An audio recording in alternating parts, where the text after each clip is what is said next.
मित्रांनो, आपण आज अशा पुस्तकावर चर्चा करणार आहोत ज्या पुस्तकाची चर्चा सोशल मीडियामध्ये आणि सर्वत्र सुरू आहे। अनेक परिषदांमधून म्हणा किंवा धम्म परिषदांमधून म्हणा किंवा अनेक विविध महापुरुषांच्या जयंतीमधून त्या एकाच पुस्तकाची चर्चा सुरू आहे। ते पुस्तक म्हणजे याचं बेस्ट सेलर म्हणून देखील या 2 वर्षांमध्ये गणना होते। असं पुस्तक लेखक आहेत जगदीश ओहोळ आणि पुस्तकाचं नाव आहे जग बदलणारा बाप माणूस।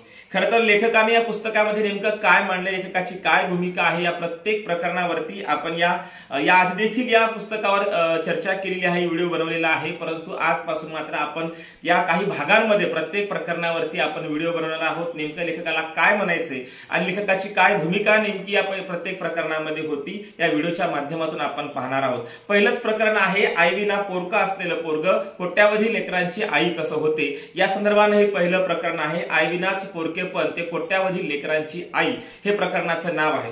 यामध्ये लेखक काय म्हणतात पाहूया त्या व्हिडिओच्या माध्यमातून। नमस्कार, मी डॉक्टर नागराज मगरे, शब्दयोद्धा लाईव्ह मध्ये आपल्या सर्वांचं मनपूर्वक स्वागत। आपण पाहतोय डॉक्टर बाबासाहेब आंबेडकर असू देत किंवा इतर महापुरुष असू देत, की या भारताची आणि एकूणच आपली मानसिकता अशी आहे, प्रत्येक महापुरुषाला आपण जातीमध्ये बंदिस्त केलेलं आहे। परंतु लेखकांनी मात्र या पुस्तकाच्या माध्यमातून डॉक्टर बाबासाहेब आंबेडकरांसारख्या हिमालय एवढ्या माणसाला खरं तर त्यांनी जातीच्या बाहेर काढून लोकांना सांगितलेलं आहे। पुस्तकाचं पहिलंच पान सांगते की तुम्ही हे पुस्तक वाचताना डॉक्टर बाबासाहेब आंबेडकरांना समजून घेत असताना जातीच्या चष्म्यातून बघू नये असं लेखकाला सुचवायचं आहे। आणि मग हे पुस्तक नेमकं काय सांगत आहे, जग बदलणारा बाप माणूस नेमकं का म्हटलेलं आहे, त्यातलं पहिलंच प्रकरण आहे की आईविना पोरके पण ते कोट्यावधी लेकरांची आई। आता आपल्याला प्रश्न पडेल की लेखकांनी हा जो मथळा आहे प्रकरणाचं नाव दिलेलं आहे, लेखकांनी का दिलं। या पहिल्याच लाईन मध्ये आपल्याला कळतं की डॉक्टर बाबासाहेब आंबेडकरांचा जन्म रामजी बाबा आणि भीमाबाई यांच्या पोटी झाला।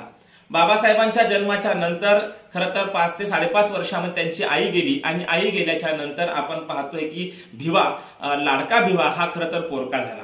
आणि मग आई नसतानाही आईच्या माघारी वाढणारं हे पोर आपण पाहतोय की अलीकडच्या काळामधली जी मम्मी आहे, अलीकडच्या काळातली जी आई आहे, ती किती लेकराची काळजी घेते किंवा ती अगदी बालसंस्कार असू द्यात किंवा गर्भसंस्कार असतात, तिथून ती खरं तर लेकराला आपल्या लेकराला वाढवण्याचे, त्याला मोठं करण्याचे स्वप्न पाहते। परंतु भिवा मात्र असा आहे की भिवाची आई 5.5 वर्षाचा असतानाच गेलेली आहे। आणि मग 5 ते 6 वर्षाचा हा भिवा जो आहे हा पोरका झालेला आहे आणि सुभेदार रामजी आंबेडकर जे आहेत ते खरं तर त्यांची काळजी घेतात आणि त्यांची बहीण मीरा आत्या खरं तर या लाडक्या भिवाचं, या छोट्या भिवाचं खऱ्या अर्थानं संगोपन करते। भिवा ते डॉक्टर बाबासाहेब आंबेडकर हा प्रवास या प्रकरणामध्ये खरं तर लेखकानं मांडलेला आहे। जगदीश ओहोळांनी हे लिहिलेलं पुस्तक आहे आणि या पुस्तकात ते असं म्हणतात की भिवाचा हा जो प्रवास आहे, भिवा ते विश्वरत्न डॉक्टर बाबासाहेब आंबेडकर हा जो प्रवास आहे, त्यांनी अतिशय सुंदर या पुस्तकामध्ये मांडलेला आहे।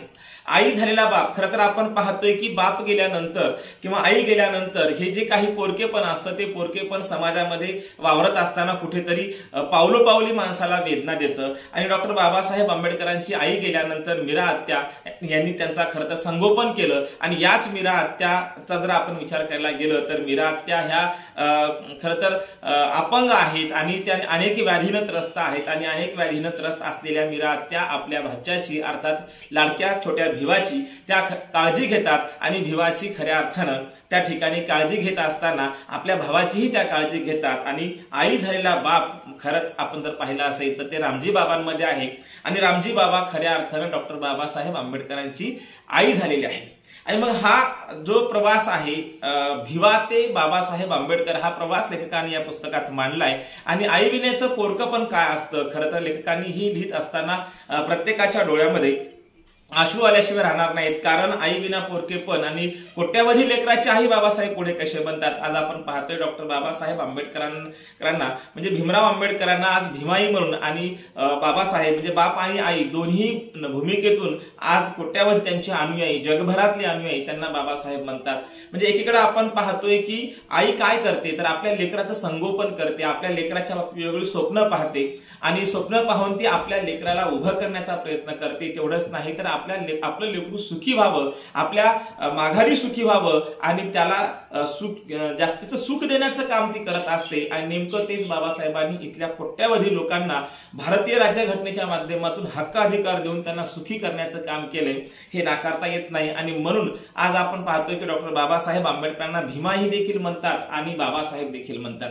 आणि मग ह्या ज्या भूमिका आहेत किंवा लेखकानं मांडलेल्या ह्या भूमिका आहेत, ह्या अतिशय काळजाला भिडणाऱ्या भूमिका आहेत आणि पुस्तक वाचत असताना आपल्याला पानावरती डॉक्टर बाबासाहेब आंबेडकरांचा संघर्ष आणि भिवा ते भीमाई पर्यंतचा संघर्ष आपल्याला खरं तर या पुस्तकामध्ये पाहायला मिळतो। भिवा लहान होता, 5.5 वर्षाचा असताना भिवा 5.5 वर्षाचा असताना भीमाबाई गेल्या। 20 डिसेंबर 1896 ला खरं तर भीमाबाई गेल्या आणि भीमाबाईचे निधन झाल्यानंतर हा भिवा जो आहे तो पोरका झाला। आज आपण पाहतोय समाजामध्ये वावरताना अनाथ म्हणून किंवा पोरकेपणानं वावरत असताना पावलोपावली दुःख आणि वेदना सहन कराव्या लागतात आणि भिवानं त्या खरंच दुःख आणि वेदना सहन केल्या। आणि मग हे करत असताना एक आई म्हणून जेव्हा आपण पाहतो की ते भीमाई कसे झाले, एक भिवा भीमाई कसा होतो किंवा भिवा नावाचा जो मुलगा आहे तो पुढे खरं तर या कोट्यावधी जनतेचा आईबाप किंवा बाप आणि आई कसा होतो हे आपल्याला या लेखकांनी या पुस्तकामध्ये सांगितलेलं आहे। तर आई कसे झालेले आहेत की इकडे पोरकेपण असणं आणि पुन्हा त्या दुःखावर मात करत करत आणि मोठं झाल्यानंतर इथल्या कष्टकऱ्यांच्या शेतकऱ्यांच्या दिनदुबळ्याच्या हक्काधिकारासाठी लढले आणि हक्क अधिकारासाठी लढून ज्या आईला आपल्याला वाटते म्हणजे ही जनता जी आहे आपल्या मुलासारखी आपल्या लेकरांसाठी सांभाळली आणि मग आबाल वृद्धापासून ते खरं तर लहान मुलांपासून ते आबाल वृद्धापर्यंत सर्वजण आज डॉक्टर बाबासाहेब आंबेडकरांना बाबासाहेब म्हणतात, त्यांना आपली आई संबोधतात।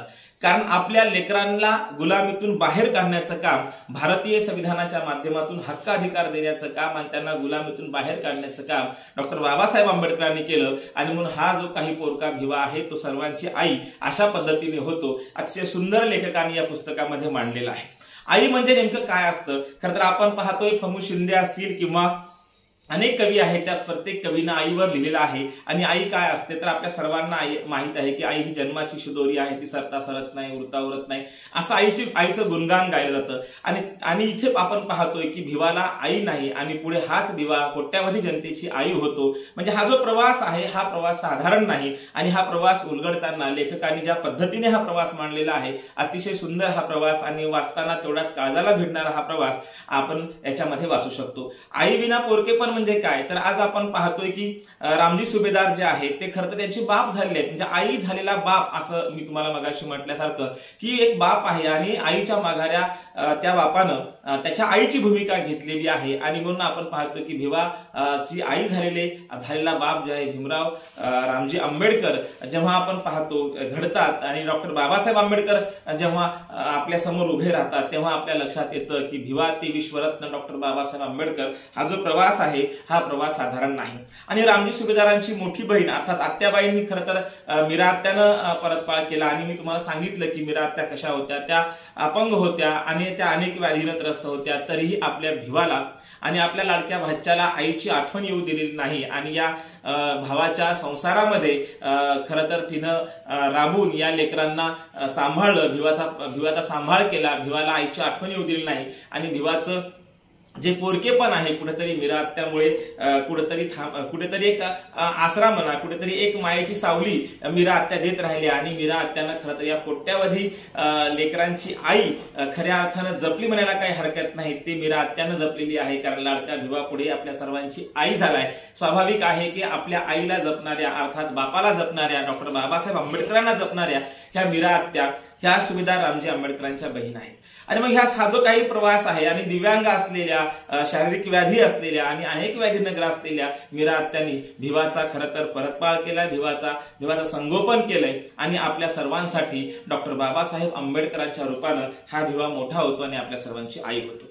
आता आपल्याला माहित आहे की अलीकडच्या काळातली आई आहे, वडील आहेत, त्यांनी या पुस्तकातून काय घ्यावं लेखकाला देखील सांगायचं आहे की या प्रकरणात लेखक शेवटी सांगतात की अलीकडच्या आई वडिलांनी या पुस्तकातून काय घेतलं पाहिजे। अनेक वेळा कामाच्या व्यापानं आपल्या लेकराकडे आपण दुर्लक्ष करतो, आपल्या लेकरावर आपण संस्कार टाकू शकत नाही, परंतु अलीकडे आपण पाहतोय अनेक गर्भसंस्काराचे चर्चासत्र असतात, गर्भसंस्काराच्या अनेक ठिकाणी वर्ग भरतात आणि अशा वेळी भविष्याची लेकराची चर्चा हे बाळ जेव्हा आईच्या खरं तर पोटामध्ये असतं तेव्हाच त्याच्या गर्भामध्ये असतं तेव्हा त्याच्या खरं तर त्याच्या मोठे होण्याची त्याच्या पुढच्या भविष्यात चर्चा आई करते, वडील करतात आणि या सगळ्या गोष्टींमध्ये अलीकडच्या काळामध्ये आपण कायम पाहतोय. लेखकालाही असं म्हणायचं आहे की अलीकडे आई वडील हे आपल्या नोकरीमुळे, आपल्या कामामुळे, आपल्या कामाच्या व्यापामुळे मुलांकडे लक्ष देऊ शकत नाहीत. अशा वेळी त्या मुलांना हे पुस्तक द्यावं आणि खऱ्या अर्थानं गर्भात जरी त्यांचं संगोपन करता नाही आलं, गर्भसंस्कार जरी टाकता नाही आले, तर हे जर पुस्तक आपण त्या मुलांना वाचायला दिलं तर नक्कीच मुलं या पुस्तकाच्या रूपानं खरं तर आपला एक आदर्श घेतील आणि खऱ्या अर्थानं संस्कार कशाला म्हणावेत या पुस्तकाच्या माध्यमातून हे नक्कीच त्या आई वडिलांनाही कळणार आहे अलीकडच्या आणि त्या मुलांनाही कळणार आहे. बाबासाहेब एकमेव असे महामानव आहेत, आपल्या सर्वांनाच माहित आहे. जगाच्या पाठीवर अनेक महामानव होऊन गेले, पण बाबासाहेब असे एकमेव महामानव आहेत की जगामध्ये सर्वाधिक मोठी लोकसंख्या असलेला देश आणि त्या सर्वाधिक मोठ्या लोकसंख्येच्या देशामध्ये लेखक म्हणतात की स्त्री, पुरुष, मुले हे सर्वजण बाबासाहेबाला बाप म्हणतात. आपल्या सर्वांना माहीतच आहे की इथे आपण पाहतोय अनेक कवींनी, लेखकांनी बाबासाहेबांचा भीमाई असा उल्लेख केलेला आहे आणि मग हा जो लाडका भिवा आहे याचा प्रवास भीमाईपर्यंतचा अनेक लेखकांनी मांडलेला आहे, कवींनी मांडलेला आहे. आणि म्हणून आपल्या लक्षात येतं की आबा असेल, बाबा असेल, आजोबा असतील, स्त्री असेल, पुरुष असेल, लहान मुलं असतील, मोठे असतील, आबावृद्ध असतील, जे सर्वजण जे आहेत हे सर्वजण डॉक्टर बाबासाहेब आंबेडकरांना बाबासाहेब म्हणतात. हे सर्वांचे बाबासाहेब आहेत आणि याचाही उल्लेख खरं तर या पहिल्या प्रकरणामध्ये लेखक करतात. लेखकालाही सुचवायचं आहे जगाच्या पाठीवर एकमेव महामानव आहेत की त्यांना लोक बाबासाहेब म्हणतात आणि एवढ्या मोठ्या संख्येनं अनुयायी ह्या एकमेव महापुरुषाच्या पाठीमागे किंवा महापुरुषाला भेटलेले आपल्याला दिसून येतात. आणि मग आपल्या लक्षात येतं की वामनदादा कर्डकांनी देखील, आपण कवींचा उल्लेख केला तर वामनदादा कर्डक देखील डॉक्टर बाबासाहेब आंबेडकरांचं गुणगान गात असताना, त्यांच्या कार्याचं गुणगान गात असताना तर ते असे म्हणतात की तुझीच पुण्याई आहे ग भीमाई, कुणाचेच काही इथे कष्ट नाही.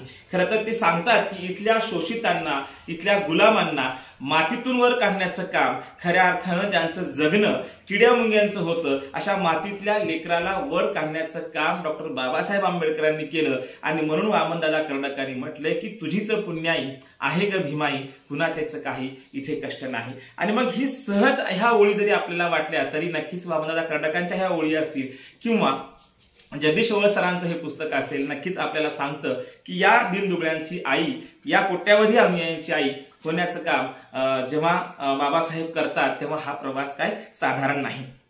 जगातील कोट्यावधी लोकांना मुक्त करण्याचं काम, त्यांना गुलामीतून मुक्त करण्याचं काम, अशा शोषित, पीडित, दलित, दीनदुबळ्यांसाठी बहुजनांची आई होण्याचं काम खरं तर बाबासाहेबांनी केलं. संविधानाच्या माध्यमातून या रंजल्या गांजल्यांचा खऱ्या अर्थानं बापही झाला आणि आई झाला हा आपला लाडका भिवा. आणि मग हा भिवा पोरका असला तरी आपल्या सर्वांची आई होतो. स्वतःचं पोरकं पण खरं तर बालपणाला पोरकं पण गेलेला असताना सुद्धा जेव्हा हा भिवा मोठा होतो तेव्हा भिवा ते विश्वरत्न डॉक्टर बाबासाहेब आंबेडकर आणि आपल्या सर्वांची आई अर्थात भीमाई ही बाबासाहेब बनतात. आणि या पहिल्या प्रकरणामध्ये खरं तर जगदीश ओवळ सरांनी अतिशय सुंदर या भिवा ते भीमराव हा प्रवास मांडलेला आहे. आणि म्हणून आई विनाचं हे पोरकेपण, ते कोट्यावधी लेकराची आई असं या पहिल्या प्रकरणाला जगदीश ओवळ यांनी नाव दिलेलं आहे. आणि या पुस्तकाच्या माध्यमातून खरं तर डॉक्टर बाबासाहेब आंबेडकरांचा प्रवास भिवा ते भीमाई असा मांडलेला आहे. या सर्व याच्यावरून आपल्या लक्षात येतं की आज ज्या पद्धतीने बालसंस्कार होता, ज्या पद्धतीने मुलांकडे दुर्लक्ष होतं, अशा पालकांनी, अशा आई वडिलांनी हे पुस्तक जग बदलणारा बाप माणूस नक्कीच आपल्या मुलाला वाचायला द्यावं. हे पहिलं प्रकरण आहे. येत्या व्हिडिओमध्ये नक्कीच आपण दुसऱ्या प्रकरणावर चर्चा करूयात. तोपर्यंत नमस्कार, धन्यवाद.